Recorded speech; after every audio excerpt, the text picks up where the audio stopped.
Today's video is all about showing you crucial and useful tips when working with multiple designs and multiple artboards in Adobe Illustrator.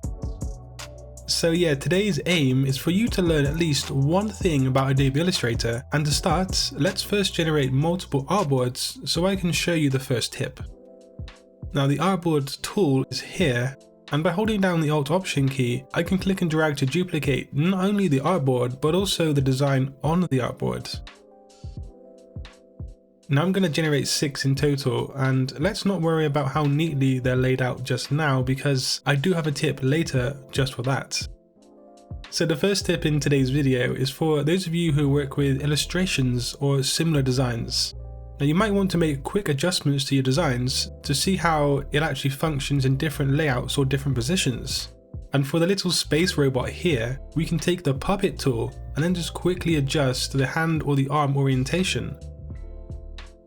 Now this of course saves time, and it's just a nice way to visualize your designs in different ways.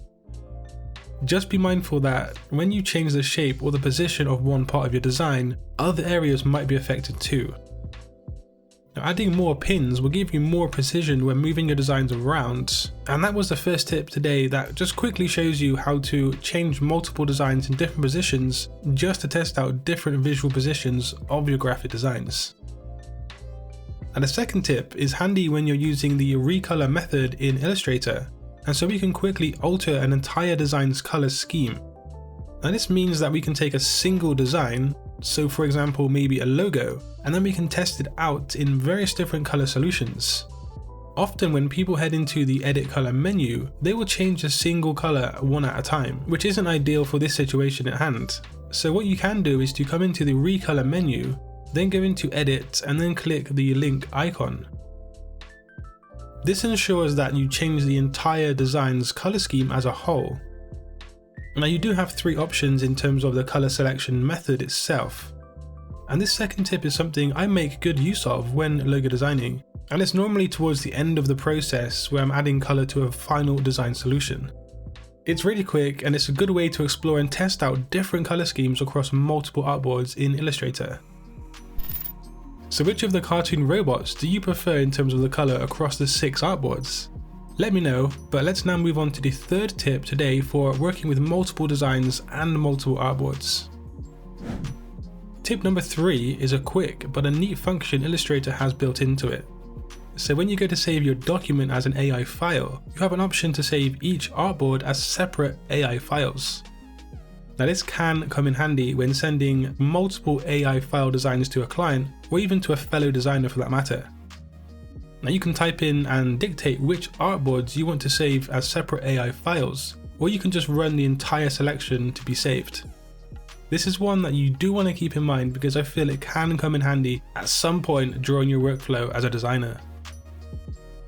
The fourth tip today is based around the untidy layout of my artboards that you can see on screen right now. I did mention this at the start of the video, but if you come into this menu here, you can arrange your artboards in different layouts. You can decide the orientation here, but you can also type in the spacing between each individual artboard. The orientation you decide will be a personal preference, and of course it relates to your current workflow. But I do find this function to be useful, and it just helps keep your workflow neat and functional. It is said that a messy workspace is a messy mind, and so this might be something you want to make use of in your graphic design workflow. The fifth tip in today's Illustrator tutorial is one that many people might know about, but I really cannot leave it out of a video when we're discussing multiple artboards. So I do have 6 artboards, and thus I have 6 designs, but what if I want to export each design as an individual JPEG or PNG? Now Illustrator has a function known as Asset Export, which you can find in the window menu right here. You need to group a single design together with Command or Control G, and then just drag and drop them into your export window. When you have your designs loaded into the Asset Export window, it's just a case of deciding what file format and the other technicalities, and then just simply export to your destination. Each individual design will be exported as separate web-based graphics, which is really neat. Remember guys, if you do want to keep expanding your awareness as a graphic designer and learning skills in Adobe Illustrator, do subscribe to my channel for weekly graphic design content. Today, we learned 5 different tips on using multiple artboards and multiple designs in Adobe Illustrator. I hope you learned something today, but until next time guys, design your future today. Peace.